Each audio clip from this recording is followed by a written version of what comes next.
22:1.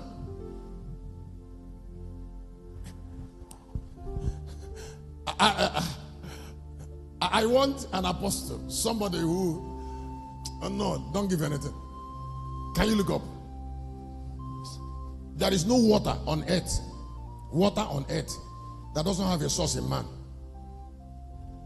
If you come to my village, that's what is called Uchu. Uchu is the owner of the Umuchu people. That is a woman, a deity. One of the things that woman did was to change into water so that the Umuchu people can drink and share in her destiny. So don't drink water from strange hands.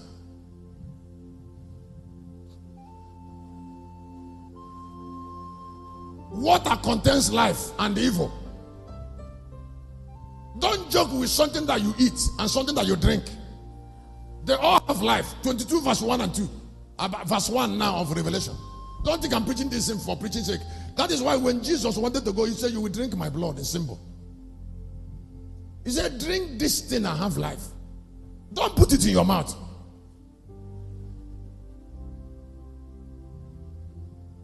Apart from you will not drink water, you don't know the source. Don't drink it from every hand. Don't drink water from every hand.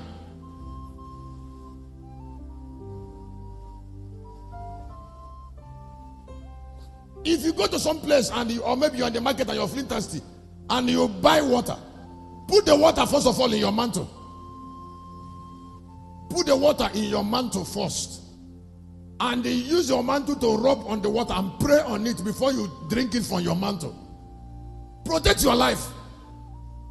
All who died were part of what killed them.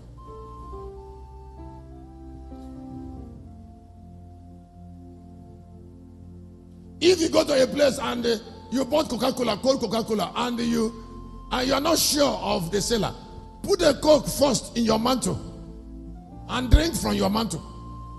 Because your life is important to you. Please hear me. Life is spiritual first.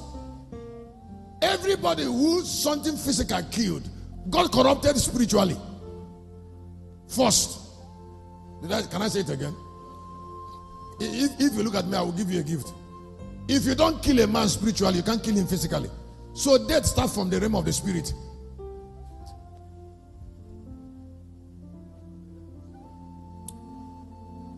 (22:1) of the book of Revelation.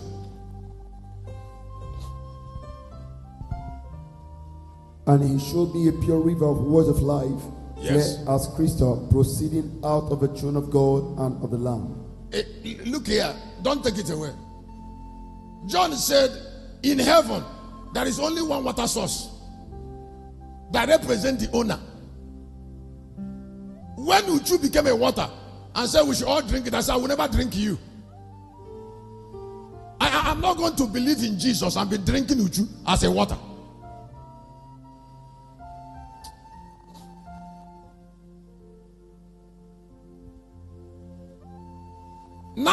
River Niger is a water source. So is Imo River. That is why almost all the states in Nigeria are called by the name of water, so that people can live by water. Even in heaven, we live by water. Is there something? Listen, some things are irreplaceable.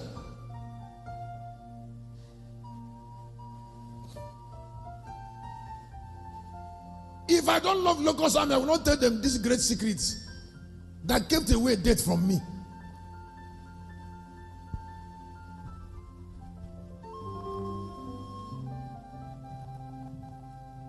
I will tell you these great secrets. If you are not sure of the food, don't eat.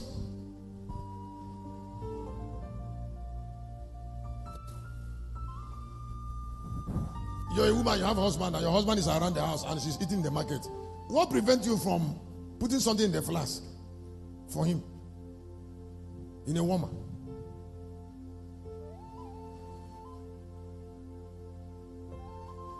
And then some people like pleasing societies.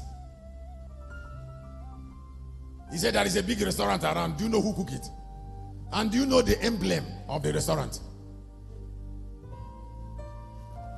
There is no food source. There is nowhere they sell food.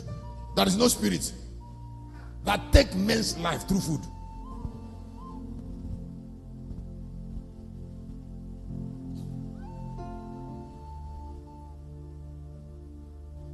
Some of us who are, hear me, it is not possible to be for anything that have a big emblem, not to have a spirit.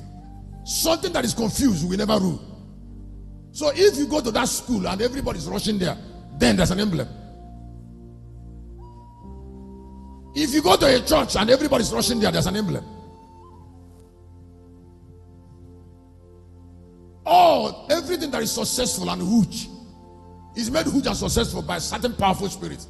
And those who run them keep the law of the spirit, and they use it for Satan, for enslavement.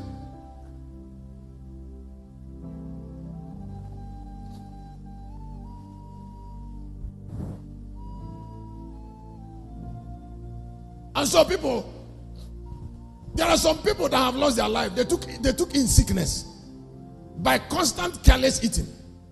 A door remained open for long, and then somebody was wounded. An evil door. An evil door remained open for a long time. If an evil door remained open for a very long time, somebody will die.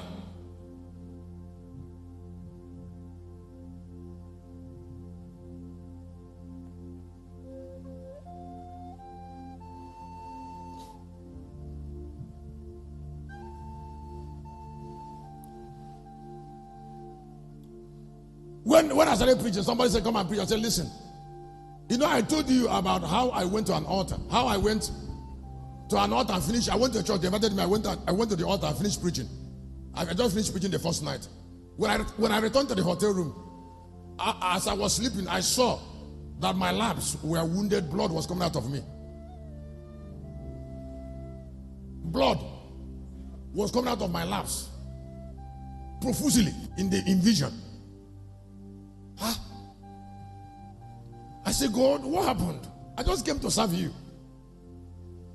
The Lord said to me, say, who brought you? He said, the altar you stood was a broken altar. He said, for 2 hours you were in that altar preaching, you were falling. I was standing there moving on a solid altar physically, but I was falling and rising for 2 hours. So while I was falling and rising, the broken stones of the altar were tearing down my laps. Because when I say, how did the blood come? He took me back to what happened in that altar in the night. How many pastors have died that were killed by broken altars? There are pastors who are not genuine. They bury things in the altar and they keep on inviting people. How will you know they bury something in their altar?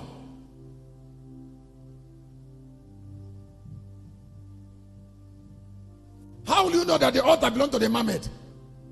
That the altar have cross, but it's not really Jesus that is in charge.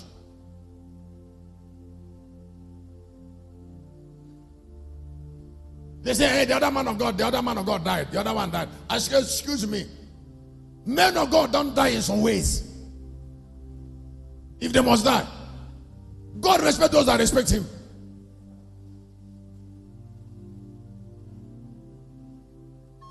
If there is death, then there must be evil. And then the evil will last for long. It doesn't matter whether you are anybody. If an altar is not virgin, I will not preach there. It's not possible anymore. And I don't do crusade. If you don't want to hear me in local assembly, then you will not hear me.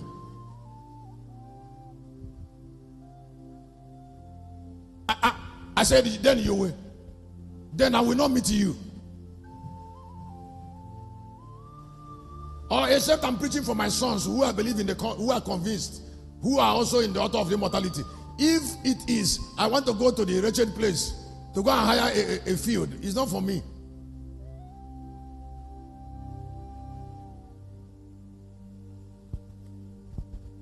You will not hear that next tomorrow I went to Senegal to preach, and the woman I don't know gave me a bar. It will not be possible for her.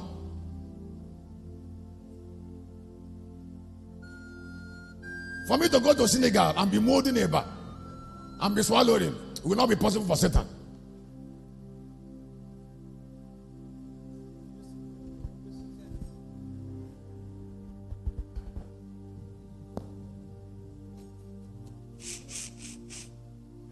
I'm not looking for popularity. I'm already popular.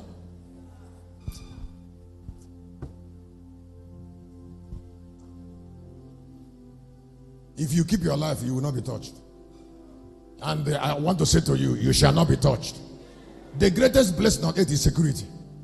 Before you get any other thing, get protected.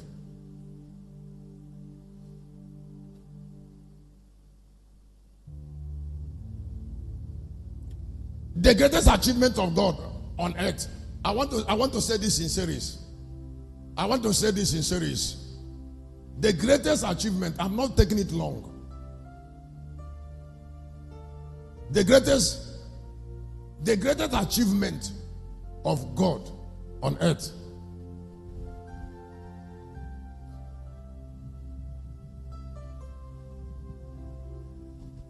now, this greatest achievement of God on earth is, please hear me, this greatest achievement of God on earth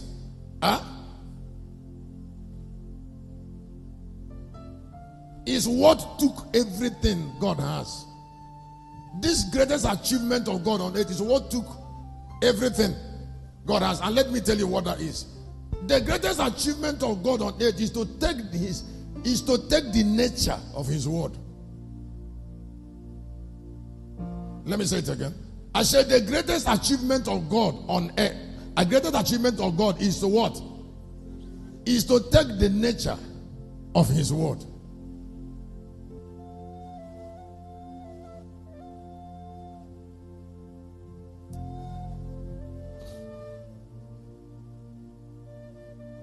Have I said it very well?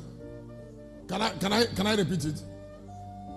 I said the greatest achievement of God on earth is to take the nature of his word. And to take the nature of his word took everything from God. So for God, revelation is everything. That is why in chapter 5 of the book of Revelation, Jesus had to die to open a book. Oh, we bless you.